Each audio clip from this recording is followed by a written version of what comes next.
Okay, attention.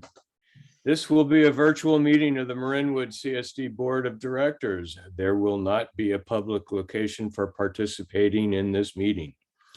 Any interested member of the public can participate telephonically or via internet by utilizing the web link or dial-in information printed on this agenda.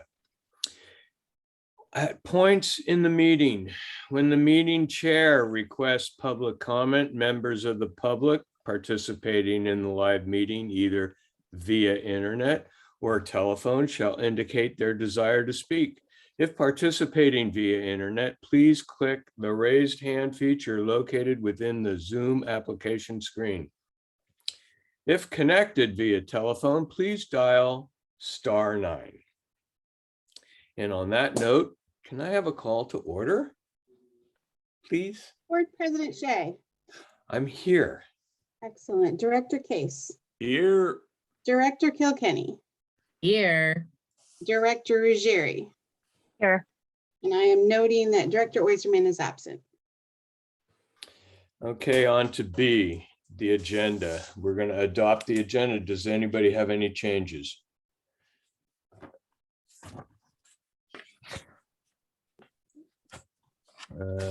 So moved, I guess. Do we call Eric for? Nope, just adoption. Yep. Cool. No changes. Consent calendar. We have 3 items coming up, and one of them is the resolution that we're doing every month, it seems. And the draft minutes and the bills paid. We need to approve these. Can I hear a motion? I move to approve the consent calendar, including items resolution 2021-12, making findings and confirming the need to continue conducting remote meetings via teleconference of the Board of Directors, Fire Commission, and Park and Recreation Commission. Item B, draft minutes of regular meeting of November 9th, 2021. Item C, bills paid numbers 5907 through 5975. I second that. Any comments, questions? Yeah, Bill, Anything? the only thing I would add in is I made the decision kind of to just add this resolution because now it's just becoming a normal and recurring piece of ordinary business, which is what falls under the consent calendar. So I have put it here. And then also to confirm that I know the language is a little tricky in this, but while it says you have to revisit this every 30 days, the clarification and kind of guidance I've received is that you're okay to do it after 30 days, so long as you haven't had a meeting after 30 days. So neither of these bodies have met after 30 days since the last resolution was passed.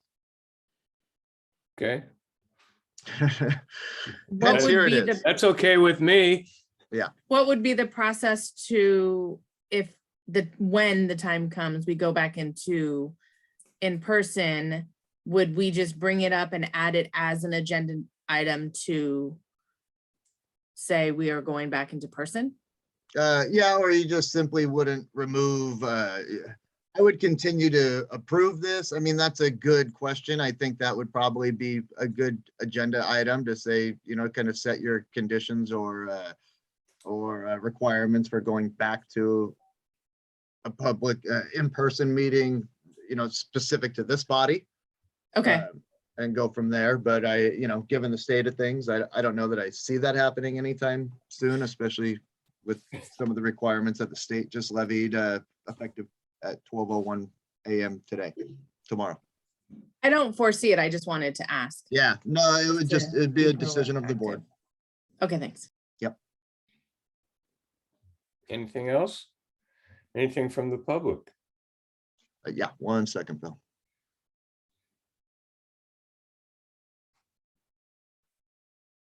Stephen, can you hear me? Yes, can you hear me? Yes. Stephen, go ahead, Okay. Stephen. Yeah, good evening, everyone. This is regarding the telephonic conferences. I kind of like them, but since you guys are a public body and not a single one of you has been elected in your latest terms, you've all been appointed. I think there's an affirmative action, responsibility on the board's part to be a little bit more public. And I would request that you do the following. First of all, while this meeting is recorded, I would say record all of the board meetings. If I weren't recording some of these meetings, there would be zero record. There would just be that the most briefest of outline of business that was conducted. This board has committed the largest capital improvement project maybe in the history of the district, but certainly a very expensive project. There was very little public input on that. There was requests for that. And, you know, you guys just have to do a better job. We need to know where you stand on things. It shouldn't be a mystery what the CSD does or who's serving on the board. You guys really should be leaders in our community. And so I think having these virtual meetings makes it a little tough. We're not doing a rigorous job of announcing them. We don't have a board that posts our meetings. It's really quite lax. And if you're proud of your work, you should certainly let people know what you're doing. So thank you. Thank you, Stephen.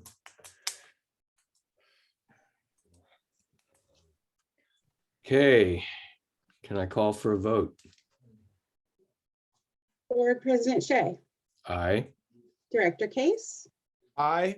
Director Kilkenny, Aye. Director Ruggieri. Aye. Thanks. On to item D, public comment, open time for items not on the agenda. Yes, 1 second, Bill.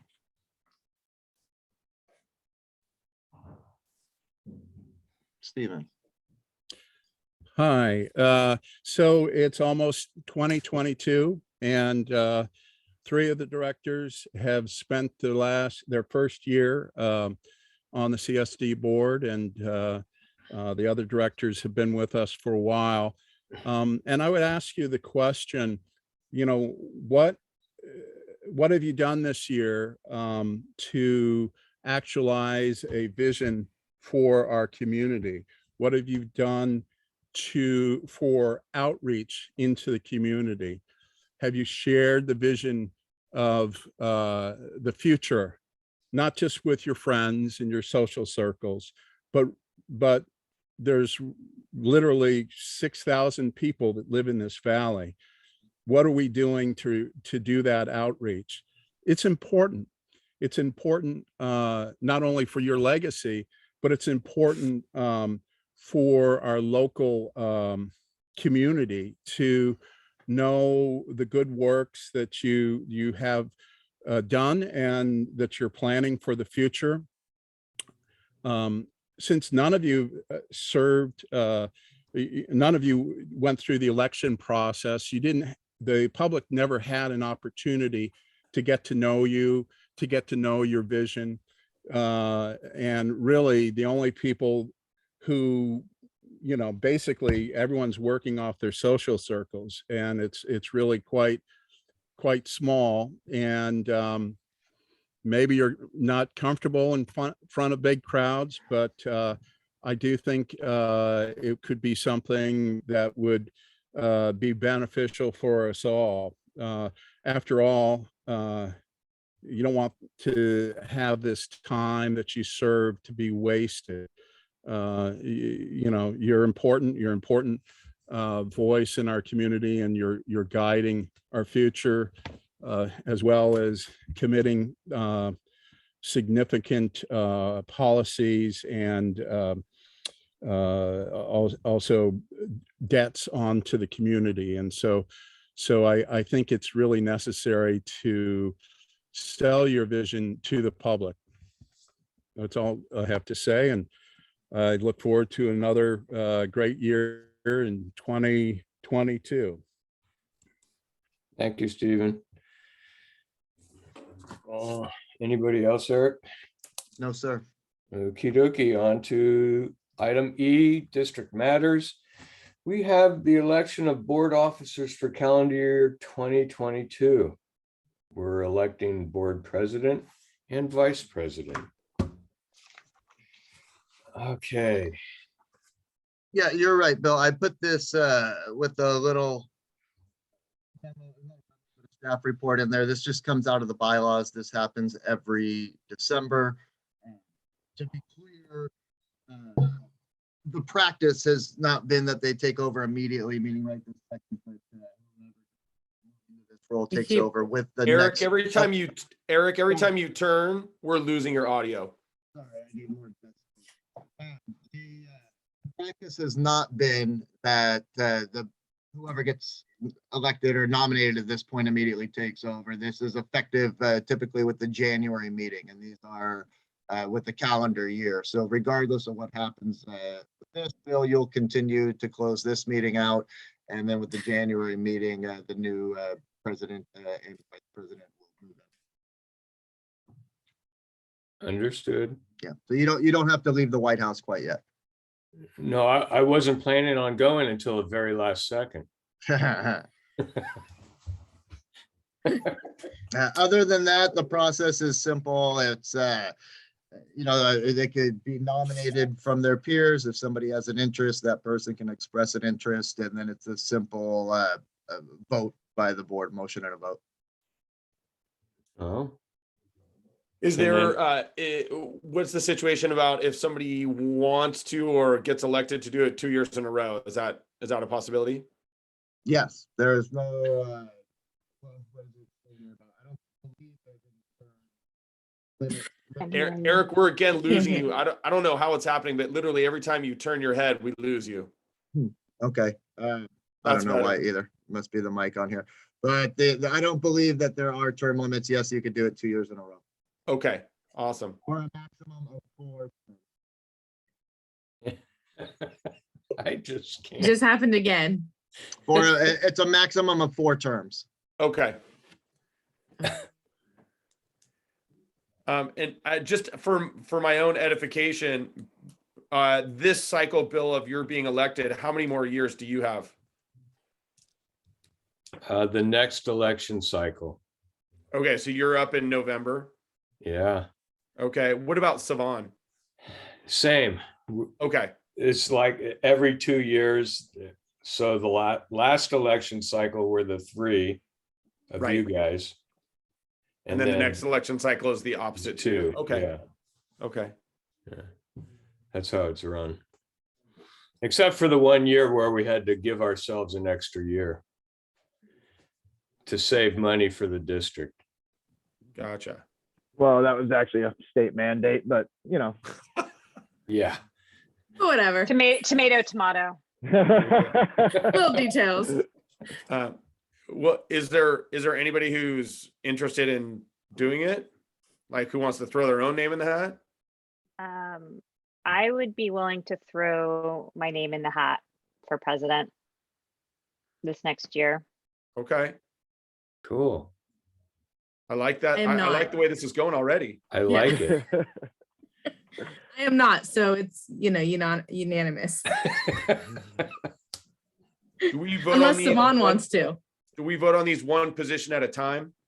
You could do it either way. You can identify a president and a vice president and do it in one motion, or you can do it all one at a time. Okay. Can I have a follow-up question? Sure. President want to serve as a commissioner or a liaison as well? Usually we do the opposite, and then. Okay. So usually the president and the vice president, although I'm not sure about Savan, when we're not acting as president or vice president, we always took one or the other, the fire or the Park and Recreation Commission Okay. as liaison, being one of the peons, I guess you would say. like us, normal people. No, the reason why I'm asking is because next month, those are up, correct? Right, and So usually that's my everybody thinking. switches. Right. So that was my thinking of like a pre-conversation. Yeah, and Well, to Bill's point, it's usually the president that doesn't take on one of those roles. The vice president generally only fills in the absence of the president. We have had one instance before where the president actually resigned from the board and the vice president had to fill in for the rest of the year, but that was a kind of a one-off situation. Otherwise, the role of the vice president is really to be at the ready in the event that the president can't serve or cannot attend a meeting. Has anybody, being that Savon is the current vice president, I haven't spoken to her. Does anybody know if she's expressed any interest in sticking around? To the Can we next can we comment on that when if someone's not here, if a board member's not here? Yeah, We've you had can you discussions. can comment on it in the scope of the meeting. Yeah. Okay. So in my conversation with Savon, she is definitely interested in serving this next year, and she would be willing to take on the vice president role Okay, All right. too. how's that sound, everyone? I like it. I would totally support you, Lisa, for being the president. I think you would be excellent at this. what Chris Thank said. you, kind sir. Thank you. What Kathleen said. All right. Sweet. And then can we vote? We on- need a motion. You need a- Wait, you can need we a- vote? And I guess, and I on want to say Savon something.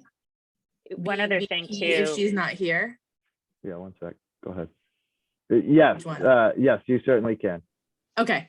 And one, I guess another thing that I would comment, I just kind of reiterate, my thought would be that it would make sense for someone else to be the park commission if I take on the president Mhm. role.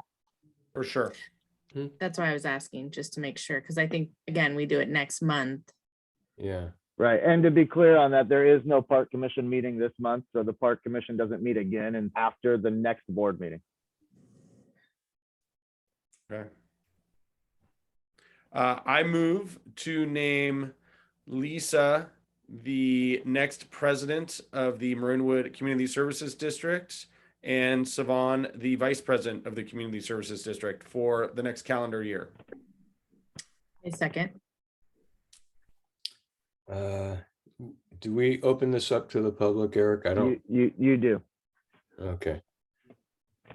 Are you ready for that? Yeah, so we can go ahead and vote. Sure, one second. Steven, Yes, well, I would ask you what you're being nominated the president and of, if you're not reaching out to the community.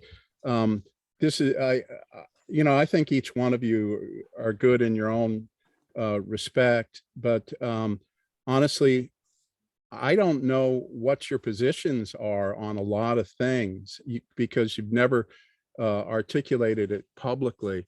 And, you all seem like nice people. It's not that I object to you taking on these roles. It's just that I don't know what your vision is for the community. And if you don't have a vision for the community, why are you serving? It really, it's confounding to me. And what I'm asking of this board is to have a public meeting and talk about, where we've been at. There's been a lot of events that have happened in our community. We're still dealing with the pandemic. We had probably the largest fire event in 40, 50 years. We're building a large structure. There has been an influx of people. And another thing that's going to be on the horizon, we're going to get slammed with a lot of apartment housing in this area, which is not part of our business, but it is part of our community. It's going to be something that we're going to need to deal with in the parks and what you guys deal with. So I would say, yeah, you know, make your vote tonight, but also make a vote, a commitment to have a public meeting, a district-wide meeting where you can express your vision. Each one of you guys can express your vision for the community. And it might get you reelected. Maybe they want to put you in a higher office. I hear Damon Connolly may be going up to Sacramento, so maybe you got an opportunity there. So that's it. Thank you, Stephen. Okay, let's call for a vote. Tiffany? Tiffany. All right, I'm here. I was eating my dinner, sorry. Sorry. Sorry to interrupt. Sticky fingers, okay. Board President Shea, Aye. Director Case, And I thank you very much, Lisa, for stepping up. Director Kilkenny, Aye. Director Ruggieri. Aye. Thanks. Perfect. Congratulations, Lisa. Yeah, Bill, can I just say, it's been great working with you. You've been very accessible. I appreciate it. And Lisa, I certainly look forward to working with you in this capacity too. And we'll make sure you have all of the information that you need and make it as easy on you as we can. So Thanks, thank you for your appreciate it. willingness to do this. Absolutely. Looking forward to it. And don't forget to wear your glasses so you have vision. Got them right here. There you go. All right, district manager reports up next. Sure. Won't go through all these things word for word, but just a couple updates. The fire prevention, fuel reduction, vegetation management project that we've been doing has been completed. I know the chief has some of that in his report, so I'll speak to that a little bit more as well. All I will say is that I'm really happy with the quality of the work that was done, the quantity of the work that was performed, and we have received just a tremendous amount of positive feedback from everybody that's taken the time to say anything. If you get a chance to walk along the Idleberry Trail or anywhere from the end of Peachstone all the way following the roads to the county facilities, I encourage you to take a look. They really did an incredibly good job, and actually not only with the veg management, but it opened up some of that trail and accessibility as well. So I encourage you to go look at it. They did a very, very good work for us for that project. Once we get through the holidays and into the new year, I'm sure I'll be meeting with the team and professionals from Santa Fe Fire Department so we can be looking at next projects and keep the momentum moving forward. Park maintenance facility, just kind of a general update later last month on where they're at and where they intend to be. Work does continue to move along. We are expecting next week to be pretty rainy, so that might slow down just days a little bit, but won't necessarily push the entire schedule back. We were out there this morning for what has been my coldest meeting yet, meeting with the general and the architect. So all things are still, all systems go. The Marinwood Park Play Structure Replacement Initiative. Obviously, this has been a long discuss, just confirming that all the required materials have been submitted to the state that are required at this point in time. They have confirmed receipt and are putting together our kind of quote unquote contract with the state for the receipt of this grant fund. And we also do have a community survey out there. It is live. We've actually gotten a lot of response so far. We've advertised it via social media and will continue to do so. And we also have signs encouraging participation as well as making people aware at the entrances to the playground with a little QR code that while your kids are playing, you can scan the QR code with your phone and it'll take you straight to the survey. I don't have an exact number on how many have come in at this moment in time. All I know is we've been getting anywhere from 10 to 18 per day, it seems like. So we're getting good feedback. We'll look at that and discuss it at the next PNR meeting in terms of just to give us a little guidance as to what are some of the popular features that people like when it comes to the play structures. And just a reminder, this is a play structure replacement project. This is not a playground redesign. The footprint of the playground will not change. We're just updating and replacing the structures that are within there at Marinwood Park. And then just some other items of note, continue to work with our auditor. We're still on schedule to have that done. I expect the final audit to be presented at the February meeting, as it is every year. We tried to get it as good as we could. Unfortunately, there's only so many of us to get this done, and we were hoping to try to shoot for a January one, but it's going to be February again. Still awaiting the allocations on December tax. I personally have had some technological issues with my access to the county system that I've been going back and forth with them for the past week plus trying to resolve. I have not been able to get into the Munis system. Luckily, Tiffany can still get in and make some of the basic journal entries, but I can't go in and improve them or look at any of the other things. So I've literally had daily conversations, and I'm scheduled for more with the county IT department on why all of a sudden my account doesn't have access like it did last week. Fun. And then I'm still waiting on the written report from the consultant who we contracted to perform the feasibility on the trail study. I do expect that hopefully before the holidays. And if so, we'll put that on the January agenda to be reviewed and discussed by the board. That's hot. Awesome. Thank you. By the way, can you guys hear me better? Yes. Yeah, Okay. that was much better.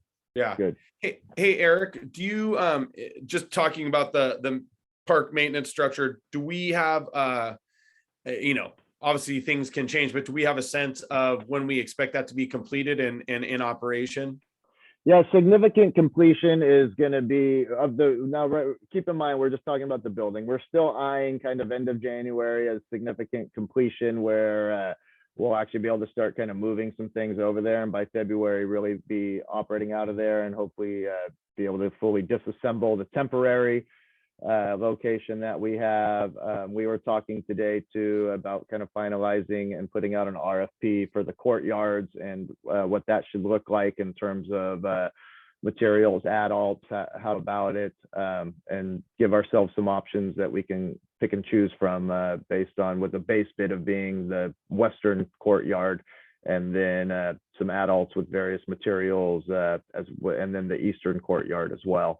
So, and then once that is completed, we'll really look then towards kind of the landscaping of the whole area as well.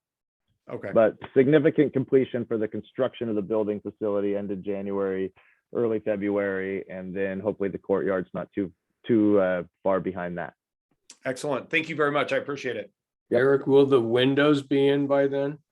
Now, that's what's holding us up. That's the biggest supply chain challenge right now, is the windows, even though they've been ordered long ago, they're not expected until mid to later January. So that's going to be, they're doing everything that they can up until that point. They'll seal it off with the plastic so that way they can get the sheetrock in the conditioned space and do all of that. And then the last piece will be basically inserting the windows into the frames.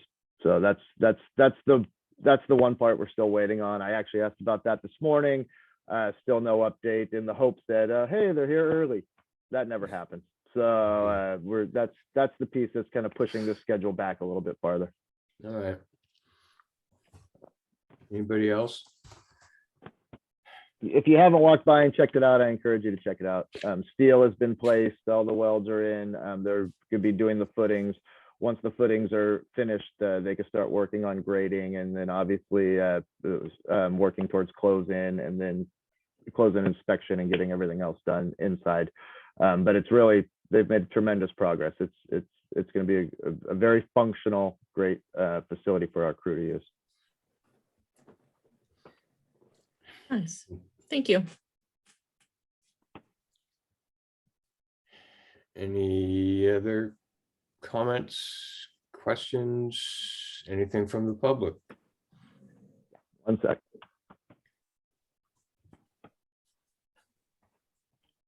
Hi.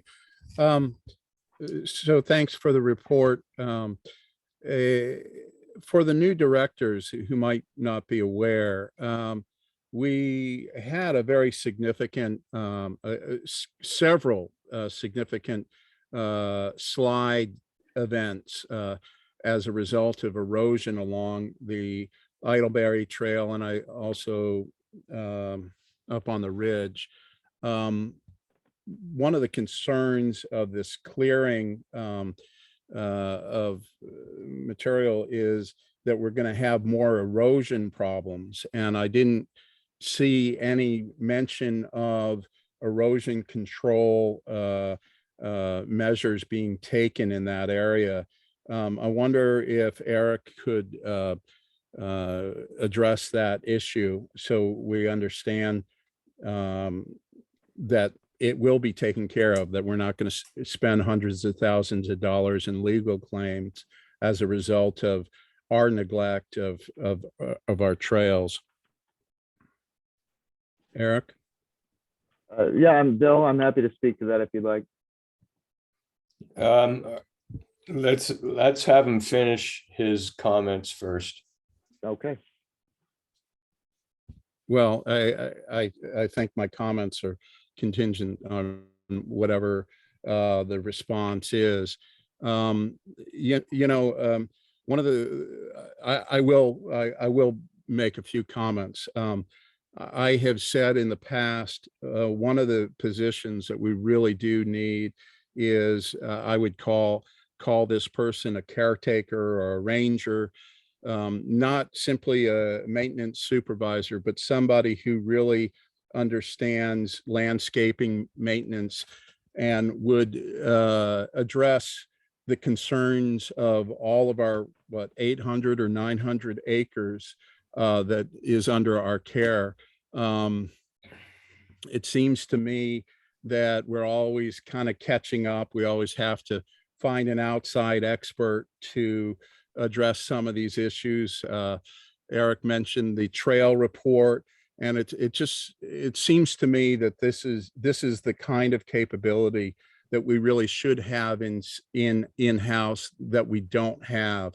And I would urge the board to look towards another managerial position that can take care of more of the physical needs of the district than is currently being addressed. I'll have something more to say about this later. Thank you, Stephen.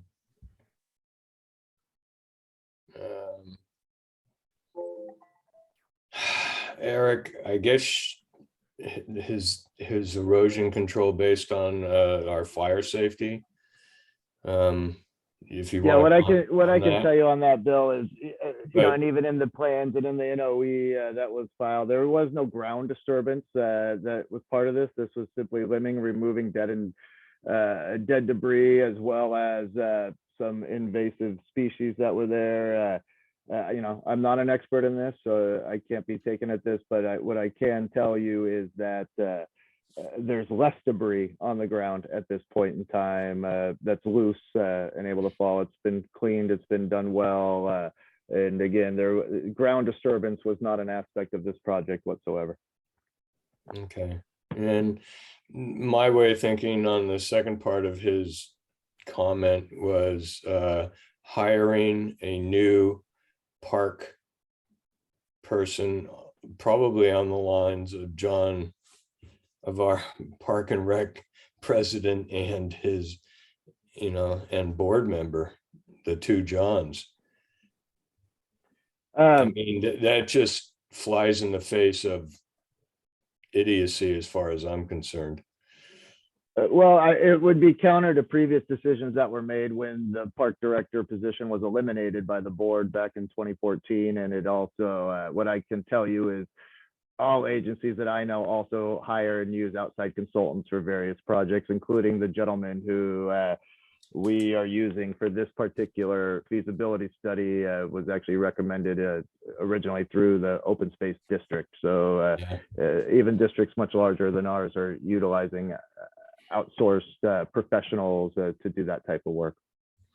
Understood, but through all the years of commentary about waste of money, paying people so much money, anyway, I digress. On to the fire department matters. Thanks, Eric. You're welcome. Okay, review the draft minutes of the Fire Commission meeting. Any questions? No, I just want to give a very simple, easy report because I came to realize that there's not a whole lot that I get to report on unless I want to take Chief's White report. So I'm just going to keep it simple. But I do want to say the one thing that I did take away from the Fire Commission meeting was that our chief is a very forward thinker and has us very prepared in case and ready for COVID outbreak within our firehouse, and just to know that we would be 100% supported should something happen. Mm. So if all of our firemen do come down with COVID and they have to be sent home, Chief Yeah. already thought about it, and then also how to come out of COVID and what of our prepared questions, Chief White has already thought about probably everything. It sounded like. So there you go. Cool. So thank you. Anything else? Nope. Anything from the Oh. public? Wait. Can I just add? Sure. One is an awesome member that really truly stepped up and was asking Eric for information, and he's just really gung-ho to jump in and be part of this commission. So That's what we like to see. So now I'm done. Yay. Okay. Anything else? Anything from the public? 1 second, Bill.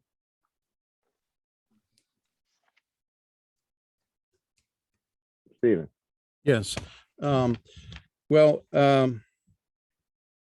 okay, you guys are not, I heard the insulting comments, Bill, that you think it's idiotic to hire somebody to look after our open space and our parks, and maybe you ought to give it an opportunity to think about this.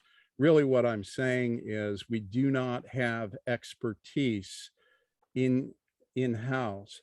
Now, that expertise could be created from our staff. I mean, we do have plenty of staff who could step up and can get some training and can take an active interest. I am going to address something later on, but it really, I think you're missing the boat here. I mean, we're three things. We're the park, we're the recreation, and we're the fire. And we really have good strength in recreation. Our fire department's good. And of course, we have our administrative staff. Now, I think that they could take on additional responsibilities. I mean, technically they have theoretically they have the responsibility, but they do not seem to have the expertise or knowledge. And I guess that's really what I'm seeking. I think that I don't know who all within the staff could rise up and take on some of these additional responsibilities. But, Eric made a remark, well, they cleaned up all this stuff on the ground and it looks great up in the fire district. Obviously, Eric doesn't understand, or I should say, let me put this a different way. Picking up stuff off the ground is not the issue. It's the removal of vegetation that causes the erosion issues. The vegetation holds on to the soil. So, I mean, that one comment alone really tells you that we really need some expertise in our open space. Our trails aren't getting done.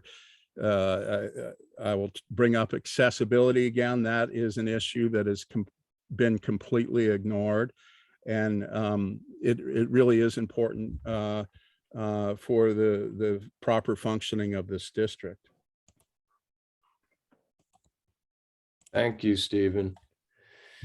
On to the, I don't suppose there's anybody else making a comment, Eric. No, sir. Okay. I guess that was a comment on the fire commission. Anyway, police officer, I mean, chief officer, report, fire department. Is that a request for aid? Good evening. Good evening, Board of Chief. Directors and everyone, members of the public. And I'd like to open with a thank you to Director Kilkenny for the kind remarks.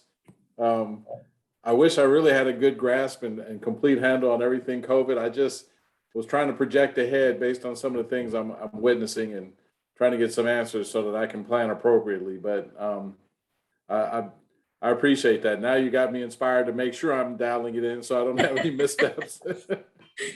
Aside from the missteps I made on the heading of our report tonight, my apologies. When I turned it in to District Manager Drykerson, I was falling asleep, unfortunately, because I had a retreat the entire next day, and I see that I missed the date and some other heading issues. So I'll promise to pay closer attention for my next report.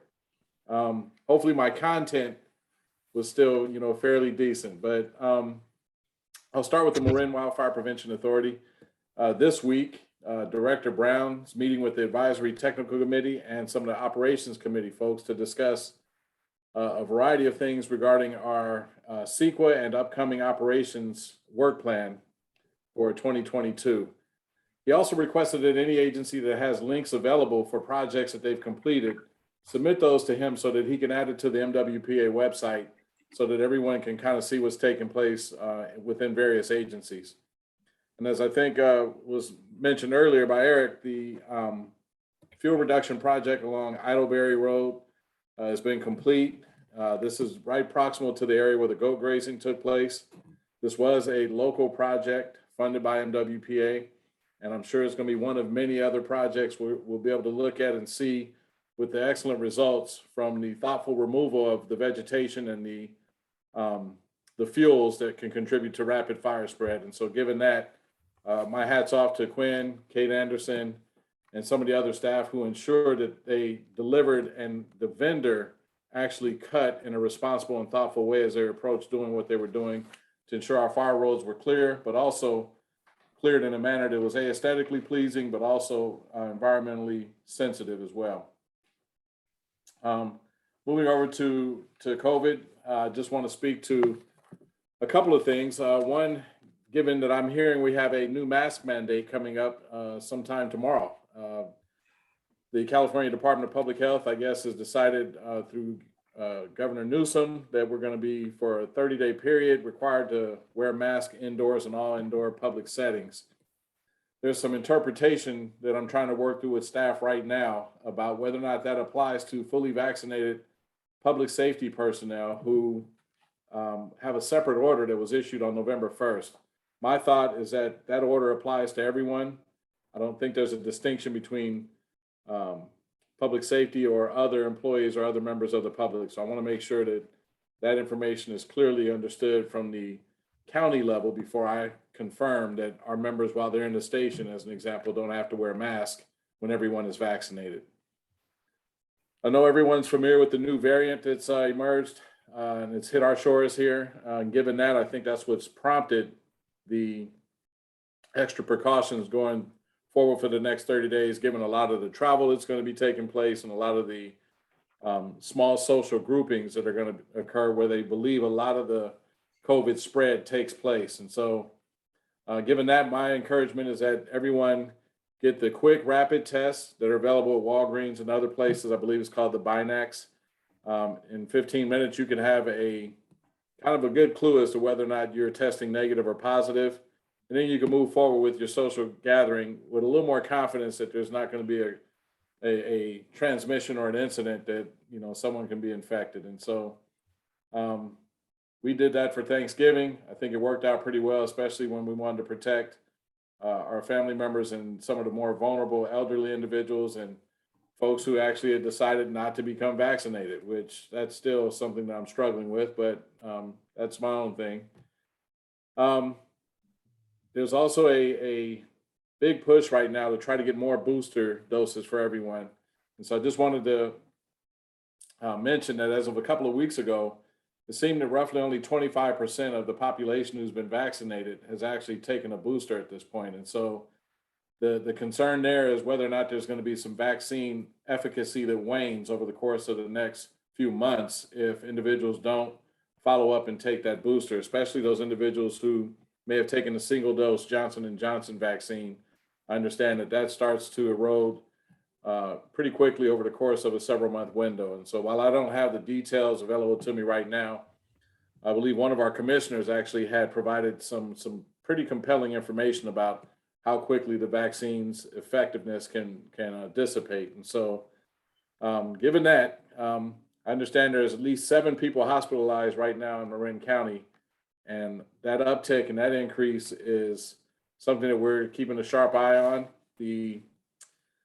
I believe it was the county that decided that they were going to push forward with trying to get more boosters and more vaccinations done. And I think that's, let me see. Yeah, it's Thursday, December 9th. Volunteers were requested to assist with point of distribution of the vaccine for the youth ages 5 to 11. And then opportunities for folks that needed second doses at Novato High School on Saturday, December 18th, an upcoming opportunity, and Sunday as well. So the volunteers were needed for not necessarily administering the vaccine, but just to make sure that there was assistance with traffic control, registration, some post-vaccination monitoring that takes place for roughly 20-minute window. The county is now seeing approximately 40 or more cases per day. So that's certainly a increase from what we just saw just maybe 3 months ago, as an example, when things were starting to kind of reverse in a more confident manner. Now things are kind of taking a turn for a different direction. The great thing about the Omicron, if you want to say great thing in any way regarding a infectious disease, is that it may not be as damaging as the Delta variant and or the original COVID-19. And so while it's rapidly spreading, I'm not hearing of the number of deaths that we were hearing about with the other two diseases. So anyway, more on that will sure to follow. There's been some ongoing debate about whether or not the vaccine should be mandated in public safety settings and in healthcare settings. And so this month and next month, people are receiving termination notices, whether they work in the private sector with an HMO or whether they're in a unified school district or public safety personnel, including law and fire. So this is certainly something that's going to be contested for some months or years to come. So we'll see the outcome of that over time. Public ed. We had our emergency planning coordinator from San Rafael and our vegetation management specialist, Simon Wright, attend the Contempo Marin HOA meeting back in early November to discuss a variety of topics, including defensible space, our inspection program, evacuations, and signing up for emergency alert notifications, such as Alert Marin. My understanding is that there were approximately 30 to 40 individuals there. It seemed like it was very well attended. And from what I understand, there was a lot of conversation that will now prompt some follow-up as well. In addition to that, sorry if you can hear that pounding above me. I'm not sure what's going on in my house. I'll find out.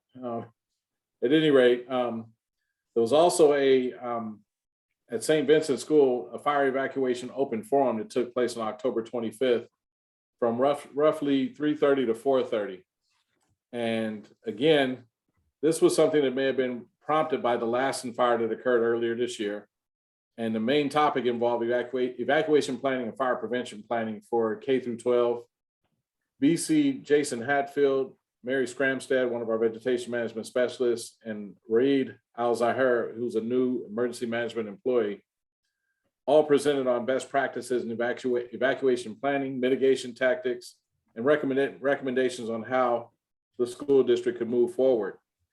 Again, that was another discussion that seemed to be well received by those in attendance. And my understanding is that the emergency planning coordinator, Raid Al-Zahir, will follow up with staff sometime in the next 90 days or so to see what the progress has been made and or what other assistance he may be able to provide as they move forward with more preparedness efforts and discussions about zone haven and other things specifically related to his role and responsibilities in emergency management.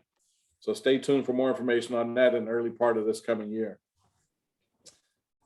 AmeriCorps personnel. We had a rotation of a group of 8 individuals who left just after, I think they left right around December 1st, if I'm not mistaken. But they spent Thanksgiving here. 5 of the 8 were unable to go back home or, make it to the destinations that were kind of far removed from San Rafael and Marinwood. And so given that they stayed here, but Dr. Mizrock from the San Rafael Fire Commission and a member of the Fire Foundation, along with Captain Bob DeLambert, generously again gave some Thanksgiving meals to those individuals to kind of just express their appreciation for their volunteer work that they've done in our communities. And so that's a picture of some of the youth there. There's a group of 10 working actively right now, and they'll be finishing up their work in about 7 or 8 days. Again, given the weather, given the type of work that they're doing, really phenomenal that they're stepping up to try to help out and volunteer this late in the year.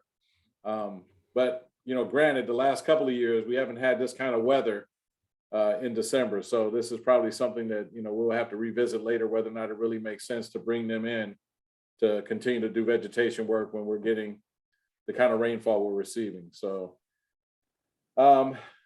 also took a snapshot of some training that took place with our members from Engine 58. We had a recruit academy in San Rafael where 7 members just graduated this past Saturday. And Engine 58, including Captain Brackett, Captain Papanikolaou, and Engineer Jeff Smith, and Firefighter Wills Kelly, provided those new recruits with some understanding on tool use, and especially some self-preservation safety tool use in the form of shelters, fire shelters. Those wildland shelter deployments actually save lives. And so the goal was to ensure they know how to use and deploy those shelters within the 30-second window of time, because there's instances where you don't have very much time at all. You have to learn how to clear the ground out in front of you, what direction to orient yourself in, ironically, head first toward the fire, and then spread your arms and legs as wide out as you can and try to make that look like a Jiffy Pop popcorn that's been full of popcorn, where it's kind of just able to provide a radiant heat barrier, if you will. So that being said, that's some very critical training that we provide our members. And generally speaking, they use shelters that are no longer, they're usually expired or just normally shelters that you can pull out and simulate.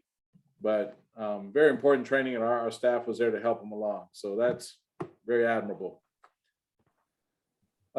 November, we responded to 108 calls. 14 of those were canceled en route. So that dropped us to roughly 94 calls, and 2/3 of those were medical incidents. None involved a suspected or confirmed COVID-19 case. And the department did not respond to any fires in the month of November. So, but again, as I state all the time, 5 minutes, 44 seconds, 5 minutes, 28 seconds, 5 minutes plus, we're always sub 6 minutes. And that's huge. And so it's a testament to our members and their district familiarization, but also their commitment to getting out the door quickly. Once they get the information they need, they're en route to provide the help they need wherever they're going. And so kudos to our personnel. And that's the end of my report, unless there's some additional questions. Thank you very much, Chief. Anybody? No, I just want to say we're coming to our Santa, to visiting on Saturday when Santa was around. And thank you, Eric, for driving Santa around. That's it. I enjoyed it. My son did as well. Thank you for having us. Oh, that's right. Yes. Anybody? No questions? Anything from the public? Yeah, 1 second.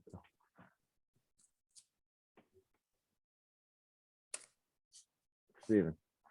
Yes. Hi, Chief. I'm glad you did some of the public outreach with Contempo Marin and the St. Vincent's School. I was hoping that your department could conduct a public safety meeting this year to talk about the fire as well as the safety tips, something that you have already done at Severa, I'm sorry, St. Vincent's, but do it within the Marinwood CSD. As from what I understand, the last major fire was in the 70s. And basically it took out the hillside and threatened homes, although I don't think we lost any homes during that time. It's something that is on the mind of everybody. As we mentioned before in the previous months, there was some communication issues. People were unsure of what they should be doing. A lot of people looked up at the smoke and decided not to evacuate. And I believe an authoritative discussion on, the plans for evacuation is certainly in order after this latest event. And I hope you take this matter seriously and see it as part of the money that we are spending for wildfire safety in our valley. I think it could only benefit the fire department and you personally, quite frankly, because we had a police chief for many, many years who grew up here, and I'm sure a lot of people would like to get to know you. So I say this it would be good for everybody to have that public safety meeting. Thanks. Thank you, Stephen. Anybody else, Eric? No, I don't believe so.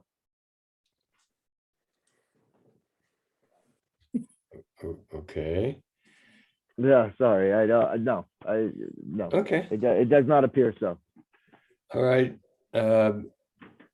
If nobody has anything else to say, I want to say Merry Christmas and have a Happy New Year, Chief. Thank you. Merry Christmas and Happy New Year to you all as well. Stay warm, stay dry, and stay safe. And we'll see you in the new year. Absolutely. All right, you too. Thanks, Chief. Thank you. On to Park and Recreation matters. We have the draft minutes of the Park and Recreation Commission meeting. This is a Thank review. you. So I will, and this is basically, I'm just going to review the minutes of the meeting that we had as of November 23rd. I know there's quite a bit that's happened since then, and I know Luke will speak to that. But item of note, we welcomed a new commissioner, Michael Benish, to the team.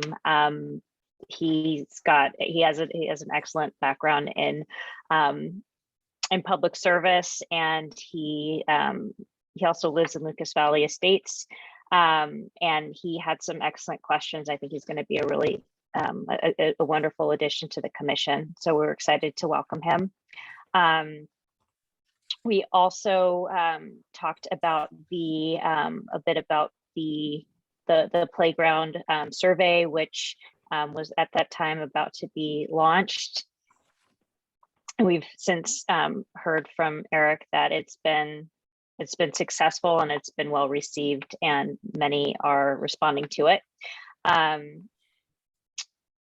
Outside of that,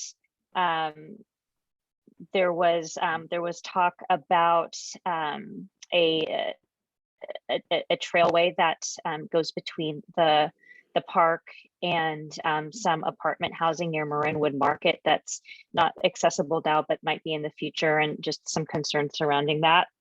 And I think that's really it. It was a pretty brief meeting this time. Thank you. Thank you. Any comments? Oh, sorry. Can I just ask that when you mentioned that last trailway, is that the one that we're having inspected, or is that a different trail that was being discussed? It was I think it was the same trail that is being inspected. So the one between the apartment complexes in Marinwood they're next to Marinwood Mart and the park. Okay. And I'm just so I'm grasping it fully, what was that conversation? The conversation was just, some questions surrounding, what would that do as far as just traffic coming into the park? And what would that look like? Okay. Should that be opened up to the public? Gotcha. Thank you. Yep. I don't know. I'm confused. Any other comments? What are you confused about? Well, we're having the feasibility study to even put that trail in. Right, there, I think. Yeah. Bill, and if Lisa, if you don't mind, Go ahead. there was just some concern around the idea of it providing other access, other means for kind of on the transient side, increase into the kind of hillsides where there already have been spotted in times past. There's just some general concern on if that trail would then kind of increase, not only foot traffic into, some of these smaller parks, but then also encourage kind of some of the transients to have an easier way up into those hillsides for encampments and such. Hmm. We currently have any transient encampments in our open space? Not that we are aware of currently, Chris, no, but we have had some in the past. Right. Okay. We've had them on top of that hill, Right. I believe. Yeah. By the freeway, correct? Yeah, kind of up above the freeway, that whole hillside there above the scales, kind of abutting where this trail is being proposed. Okay. All right. Thank you.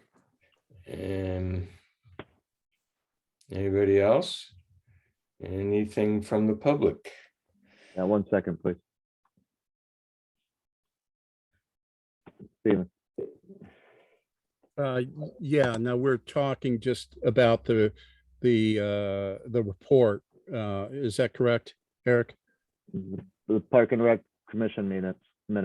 Minutes, okay.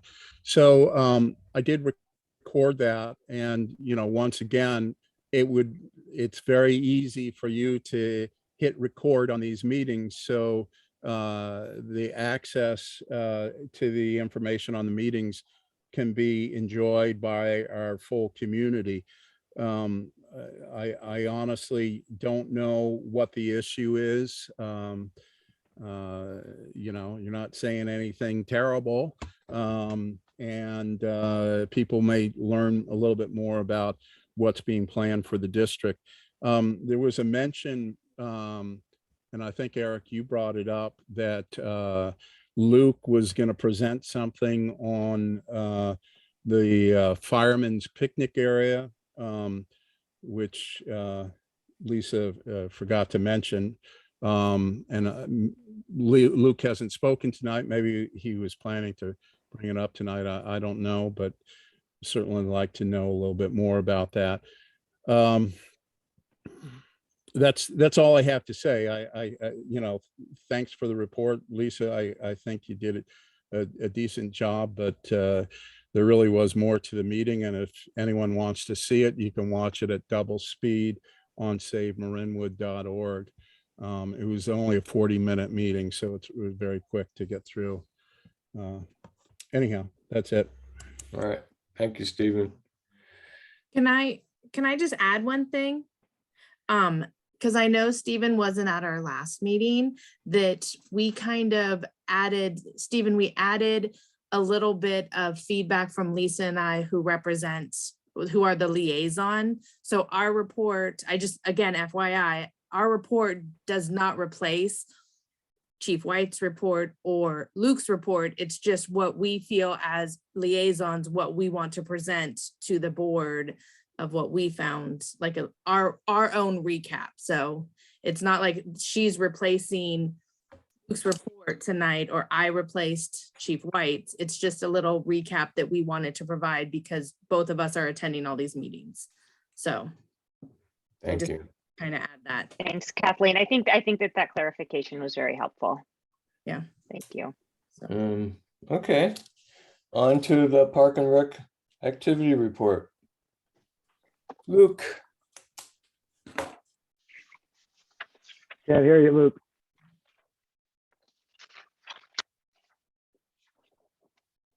Nope. How about now? There we go. All right. Eric and I are trying to be twins tonight with our audio. Yeah. Don't apparently. look to the right and talk, and you'll be okay. Yeah. Thanks. Hello, everyone. So I'll start with some of the recreation happenings of the last month. The biggest sort of event that we had was on this last Friday. We had our big holiday concert under the stars here outside the community center called a Jingle Bell Jazz, and we had some live jazz holiday music out on the patio outside the reception hall. We had activities for kids to do. We had refreshments, and we also had Santa Claus on the premises doing photos with kids. And it was our first time doing an event like this at this time of the year, sort of a blend of our normal Winterfest event and some sort of wintertime music in the park. We were just trying to find a way to do a holiday event that didn't bring hundreds of people indoors, which seemed a little irresponsible at this moment in time. So thankfully the weather cooperated, or it would have been a little tricky, but it was a wonderful event. We had a great turnout. I think we estimated today that we had between 300 and 400 people show up. They're watching the music, going to see Santa, and just playing around the community center in general. So I'm really proud of the recreation staff for being able to strategize a new event to accommodate the current circumstances, and it was a really successful and enjoyable time in spite of it being very frigid and cold out. Thankfully, people were dressed very warmly, and we pulled out all the heat lamps and the fire pits and everything we could to try to help out with that. So yeah, it was a lot of fun, and we'll definitely consider doing repeats of that in the future, as it went really well. So that was this last Friday. This Thursday, we were wrapping up sort of a new tradition that we started, I believe, last year with letters to Santa, where we have a North Pole mailbox stationed here at the community center, and we're accepting letters to Santa and delivering them. And making sure that Santa Claus responds. So that's been a really fun program to offer here. And a big thanks to Carolyn Sullivan for taking the role of helping facilitate all that and playing the role of Santa's secretary and making sure all the letters get to Santa and get back to the people that, the responses back to them. So that's been great. And that's going to wrap up this Friday, or this Thursday will be our last day doing that before Christmas. As usual, we'll be running a winter break camp over the school holiday, and the enrollment for that's looking very strong. We'll have a bunch of our summer camp staff in college and high school who are back in town or off school on break that will be helping to run those programs, and that should be a lot of fun. Robin and her crew are putting the final touches on the plans for that, and it's looking to be a good camp program for those 2 weeks. We're hoping the weather allows some outdoor time, but if it's raining, we'll have plenty to do inside. So that should be a lot of fun. And staff are also hard at work on our spring summer catalog of programs. The next Marinwood review will be out in mid to late January, and staff are finalizing all of our classes and events and camps and pool programs for the spring and summer. And that's all coming together. We'll be releasing that information as soon as it's all compiled and finalized. So stay tuned for all that. On the parks maintenance side of things, I want to echo something that Steven said earlier, and just yeah, it would be wonderful to have a dedicated open space expert on staff. That would be a lovely asset to have, and I think that would be a great thing to work towards. And I'm definitely interested in continuing to learn about open space management, and something that struck me while thinking about that is just our whole organization is very small, and our department is small, and we do have limited resources. But one thing that's been really amazing to me as I've stepped into this role in the last few years is how great Marin County in general is at coming together and sharing resources and sharing expertise. And we are constantly, between Eric and myself and the fire chief and our other staff members, in touch with other agencies, whether it be San Rafael's vegetation management personnel, or we've got people from the straw program from Marin Resources Conservation District coming out and donating their time to share expertise with us and give us a lot of feedback and provide direction on how to approach some of our open space areas as we try to protect them and protect our residents from the various hazards associated with open space. And so it's been really cool. And Eric has been particularly good at reaching out and taking advantage of this amazing community of resources that we have in all these little communities throughout Marin. So I would love to continue to increase our knowledge and our staff members' knowledge, and we continue to work on that and learn more and more. But it has been great to have so many people, especially on our Parks and Rec Commission. We've got expertise there, and we're constantly in touch with all these people. So that's been a really nice asset that we have here. In spite of being small, we have a huge community of expertise to take advantage of, and that's been something that's been only increasing every year since I've been working here. So that's been great. But in-house, our staff have been focusing on this last month on landscaping, updating a little bit of landscaping at Creekside Park. We've building maintenance there's been a few issues with plumbing and electrical that our staff were able to diagnose and repair without needing to outsource that or bring anybody in, which was good. Our building is very old, and we do have issues that come up from time to time from old pipes, old wires, and our staff thankfully have gotten very good at diagnosing and troubleshooting some things that are not always by the book or obvious. So I'm very grateful to have some of that experience on staff with us. We had a bunch of prep work to do for this concert, which included just putting lights on all the trees and all over the building and all over the patio on Friday. Some of you, I think, saw it all lit up, and it was pretty impressive once it got dark on Friday, just how exciting and magical the whole community center looked for the concert. And so staff spent a lot of time helping put all that up and make sure it was safe and make sure we didn't start any fires and that all the bulbs were going to stay lit throughout the night. So it really did look amazing, and it was a lot of effort for a 1.5 hour concert, but I think it was everyone had a good time and it was worth it. So that was one thing that we did focus a lot on the last couple of weeks. And we also added a new dog waste station at the Queenstone Fire Road entrance off of Miller Creek. We've seen a lot of increased foot traffic and bike traffic and hiking traffic on that road and up to the New Pawnee Ridge Trail. And when we've seen a need for a place for people to throw their dog waste bags and other trash in that area. And so we're able to add another station there and add that to the routine for regular trash pickup. And so they've added that in, and that's been going well. And has also helped keep some of that trash from ending up on the trail. So proud of those guys for getting that done quickly. And we've got a lot of other projects coming up, but don't want to talk too much longer, but please feel free to let me know if you guys have any questions about any Parks and Rec happenings. No, I just want to commend you guys for last Friday. That was pretty good. And the young families with little kids showing up at least 20 minutes, half an hour ahead of time, waiting for it to start. That was amazing. Thank you. Yeah, absolutely. It was really fun to see the turnout. It was incredible. Luke, you and your team did an outstanding job. And I was there with my 2 young kids who were running around trying to tear things up. And it was a fun event for, I think, so many in the community. And I think the kids, especially, just the magic of Santa, having not really been able to experience that for the last 2 years. It was really a treat for my kids, and I know so many. So thank you. I have to admit, even though I got a reminder that day, I still forgot. So Eric, can you email me next time? Thanks. But I do, A reminder of the reminder. yeah.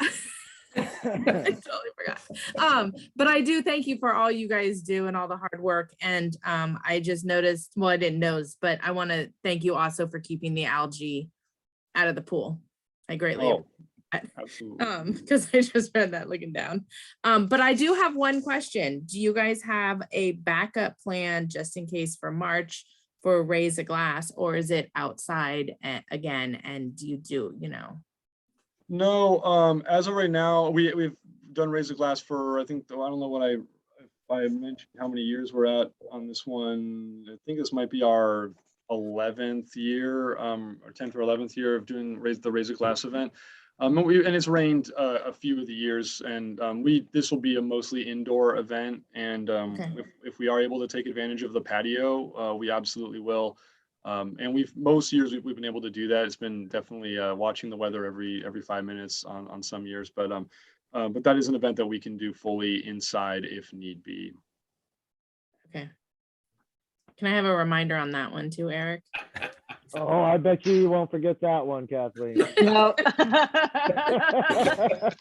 Just saying. So thank you.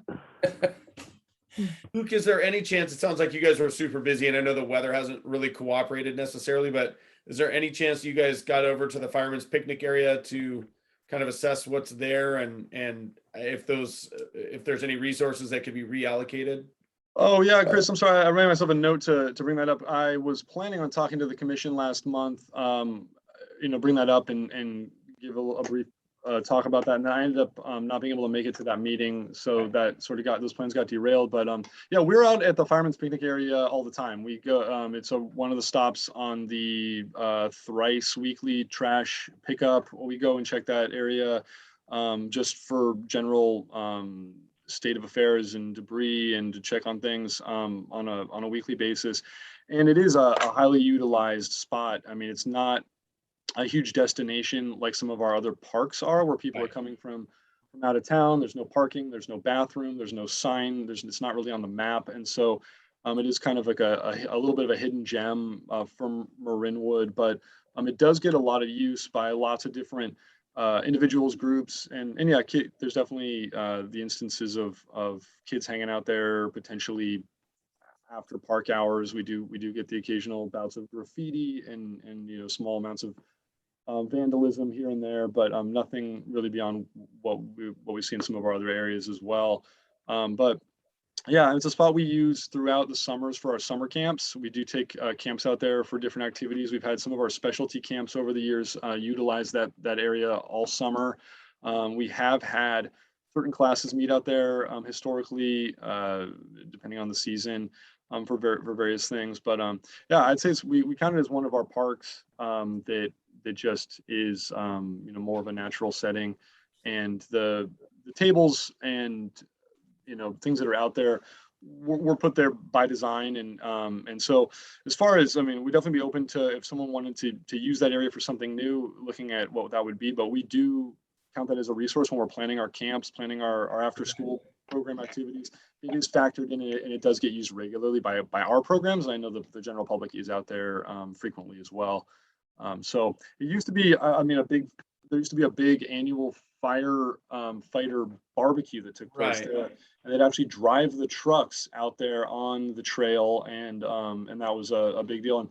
And that has since ceased to happen. But the area is I think it's considered a pretty special place that people still enjoy using. So I'd be curious what your thoughts are, but that's sort of my approach to that area. No. My whole thing was, I just know the few times that I've gone by, there's like just some stuff. I'll walk through it again, and if I have any specific questions, I can ask them.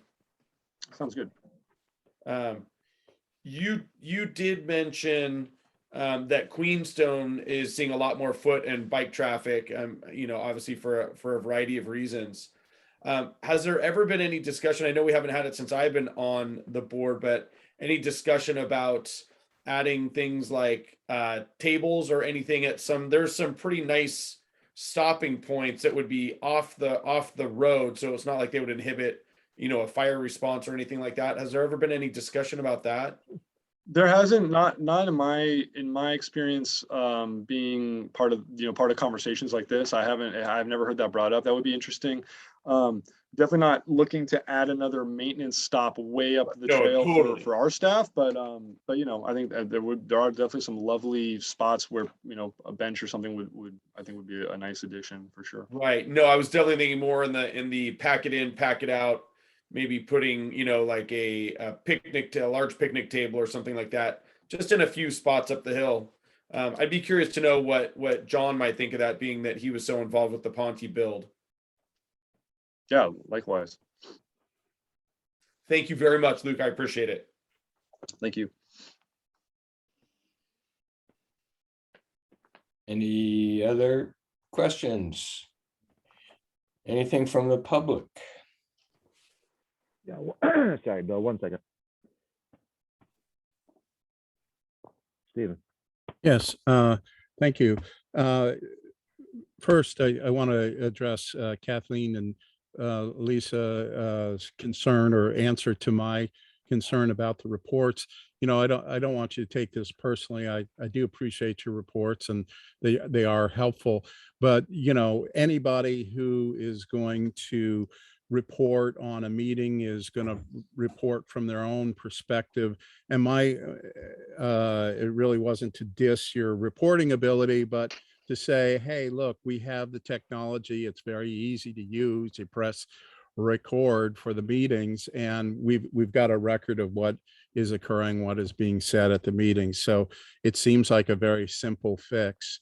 With regards to, I also want to talk about, Luke responded to my concerns about having expertise, open space expertise. And I think, my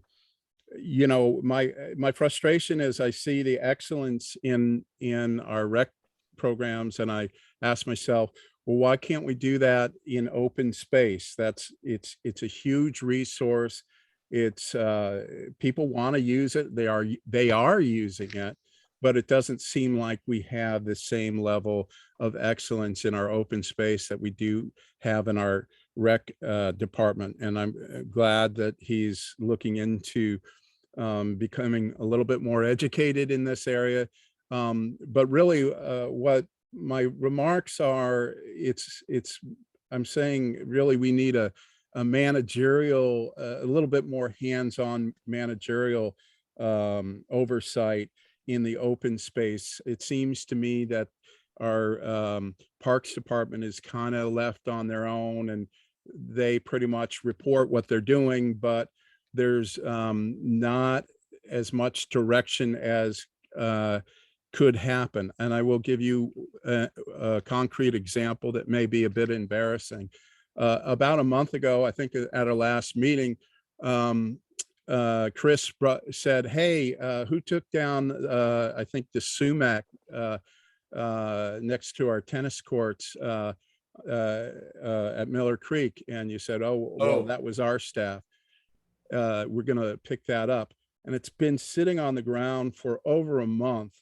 And I'm just wondering, okay, I understand people are busy, but what that tells me is no one is pushing some of these projects along. And I think it's a good example. I mean, it's not just Luke, it also should be Eric that is monitoring what's going on. So we do need a bit of help in our Parks Department. Thanks. Thank you, Stephen.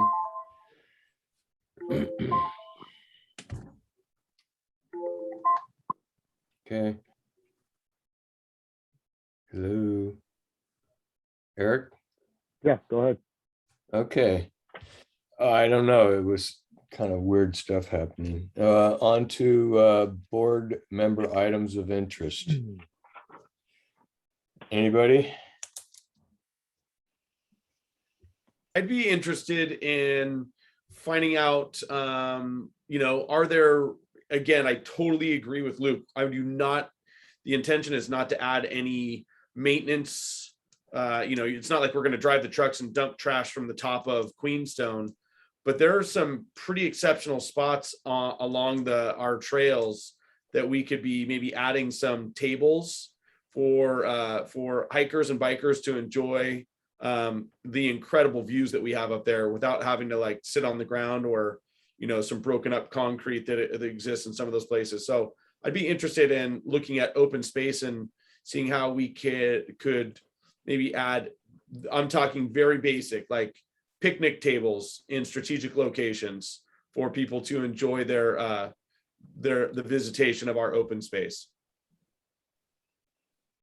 You want that on, I'm just saying maybe as an it agenda seems item, that would or? be a Park and Rec Commission ask to Okay. take a peek at that and just to see, I mean, to me, it would be, obviously if it were feasible and we had the money, it would be when those trails are drivable again, which they're probably not going to be for a while given our winter. But I mean, my hikes alone that I'm thinking of, I could see dropping 4 or 5 tables strategically. It wouldn't be that much money, and it would be awesome. I wrote it down. I'll definitely pass it on and see if we can't have a discussion amongst the commission on this. Just keep in mind, they don't meet again until the end of January. Yeah, totally. And to your point, heavy equipment's not going out there moving these things this time of year anyway, Chris, Nope. but I'll certainly run it by. And John is the senior natural resources planner for the open space district. And then John Toon, obviously, who's a retired park superintendent. I'm sure he'll have a lot of good thoughts on it, as will the other members of the commission. So happy to put that there. Appreciate it. Thank you so much. Yeah. So I have one item of interest as well to add, just whenever we can, an update on where we are with looking at cell phone coverage in our community Yeah. and the lack of it. Mm-hmm. And kind of what steps we can take to move forward with it, getting more. Yeah, hold on one second. I'm just writing this down. Update on lack of cell coverage, and I'm just going to write here options for advocacy. Sure. As in advocacy to the carriers. Sure. Anybody else? Thank you. I have one, and it's kind of is there any way to get a little bit of an update now that we will be putting these side yards out to bid? Kind of an update of where we are on our current budget and, how much we've spent so far, how much we have in the bank to still spend, like just a kind of an update or where we are with the current build. Yep. Okay, thank you. Anybody else? Anything from the public? Yeah, hold on, Bill. The other thing I just wanted to kind of bring up, not necessarily a request, and it was just more of an item of interest. It's touched on very briefly by Kathleen, but for those of you who are home, when we drove by Saturday was a large Santa's annual visit, although he wasn't able to come to town last year with the fire department. I certainly want to recognize the crew that was on duty that day with Captain John Papanikolaou and engineer Jeff Smith and firefighter paramedic Wills Kelly, who followed along the entire day and amazingly didn't have a single call during the entire event.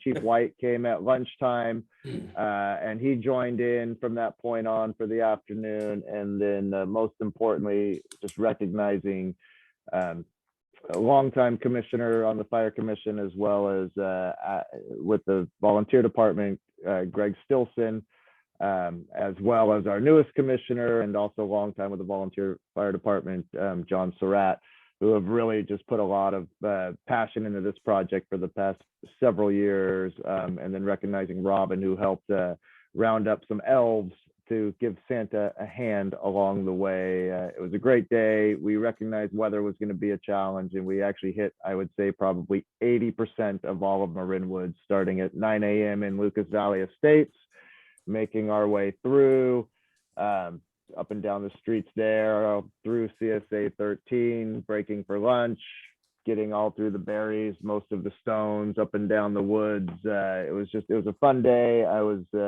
was a privilege to be able to drive the truck moving Santa along, and we just a lot of great feedback. And so just thank you to everybody involved in that. It was as it always is, it was a great day. So I was very happy to be a part of it. Thank you for saying howdy as you drove by. Yeah, that's what we do. Thank you for being loud at my house, even though I wasn't here to enjoy it. Yeah, well, you weren't the only board member who wasn't there, but we tried to wake you up anyway.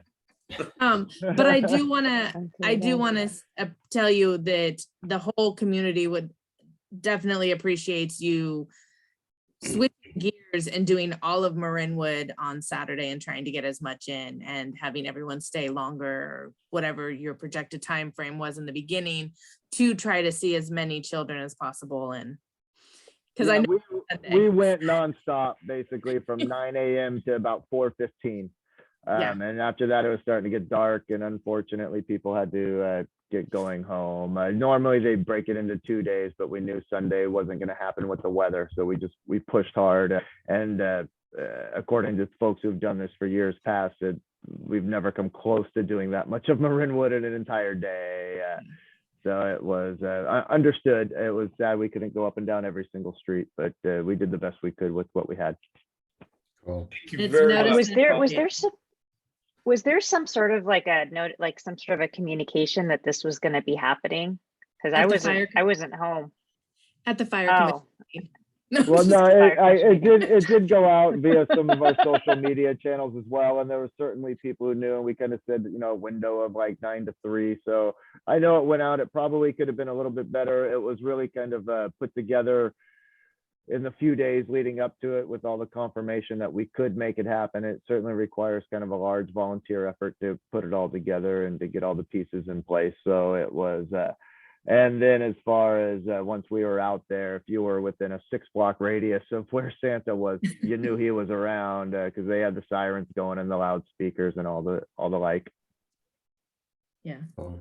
right. Yeah. Anything We from the we public? missed it, unfortunately, but it sounds like it was awesome. Yeah, it was great. A lot of people chased us down too. Or drive to you. Yeah. Good. Anyway, public comment. Bill, you ready? Ready? All right. Steven. Yeah, some really great ideas there, Chris, for open space. A project like what you're talking about is really quite easy to do. With you can get recycled planks up in Petaluma. There's a salvage place. You could buy them for $50 a piece, and you could make as many benches as you want. One of the issues that I really desperately want the board to consider is how you're delivering services to the community. We do great with families, and I think that's terrific. It makes it a nice place to live. However, we have more than just families here, and having some more park benches, places to gather, like the firemen's picnic area, are very important for the community members that you guys don't see on a regular basis, because they don't have kids in school, and they don't come to these the parties that happen over in the community center. I think the board, if the board would get out in the public and make themselves known, I think they will find this for themselves. With regards to the firemen's picnic area, I just want to say it's an absolutely wonderful area. I lived close by there. I've had some music groups meet in there. There's parties in there. We've had block parties in there. And it's just a wonderful place because it's large, it's protected, and it's really the only place that the community can call its own. But, you know, as we're spending money on all these other things, we really just need to keep in mind that the basics like porta potties, like benches are really, really important for the quality of our park. So I ask that you revisit your priorities in 2022. Thank you, Stephen. So if that is all, I'll entertain a motion to adjourn. I motion to adjourn. Second. Thank Call you. for Oh, go a on. Sorry. vote. Tiffany, Board President Shay, aye. Director Case, Aye. Director Kilkenny, Aye. Director Ruggieri. Aye. Thanks. All I can say is everyone have a Merry Christmas and Happy New Year. And I Merry look Christmas forward to to passing you. the gavel to Lisa on January 11th. Thank you for being our board president for my first year, Bill. I'm here to serve. Serve what exactly? Wine on March 5th. Duh. Nah, Yeah, thank raise you a all. glass. Everybody have a wonderful holiday. Thanks everybody for all you do Thank for you. the district and your Thank you. efforts. It's always appreciated, and Thank you, Eric. You guys we do will for be in touch. sure. Do you want to, hold on. Now that we're adjourned, do you want to stop the recording and then give Chris, because he's the tech guy, the host? I don't think he can give me the